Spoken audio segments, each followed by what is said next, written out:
மனுஷன் சிலுவையில் அறைந்து விட்டோம், அவன் மறுபடியும் எடுக்காதீங்க.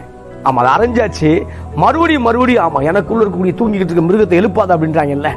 அப்ப தூங்கிக்கிட்டு இருக்க மிருகம்னு ஒத்துக்கிறான். ஆமா, இப்ப நம்ம சொல்லணும், எனக்குள்ள தூங்கிட்டு இருக்க அந்த பழைய மனுஷன் எழுப்பாத. ஆமா, புதிய மனுஷனே தொடர்ந்து புதிய மனுஷனாவே இரு அப்படி சொல்லணும்.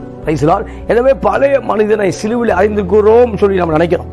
ஆமா, பழைய மனுஷன் பழைய சுவாபம். ஆமா, பழைய மனுஷன் எப்படி இருந்தாலும் உங்களுக்கு தெரியும். சூப்பர்ல.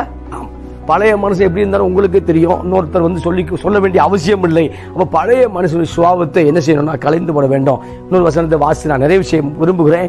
நாம் எல்லாம் புதிதாக்கப்பட்ட மனுஷராக இருக்க வேண்டும். நாம் எல்லாம் ஆமா நம்முடைய குடும்பத்துக்கு ஆசீர்வாதமாக இருக்க வேண்டும். நீங்கள் எனக்கு சாட்சியா இருப்பீங்க ஆண்டவர் சொன்னாரு. நம்ம தான் சாட்சியை ரொம்ப எங்கேயும் தேடாதீங்க. நான் தான் சாட்சி சொல்லுவேன். நான் தான் இயேசுவை போல மாறி இருக்கிறேன், என்னை பாரு என்று சொல்லத்தக்கதாக மறுரூபமாக்கப்பட வேண்டும்.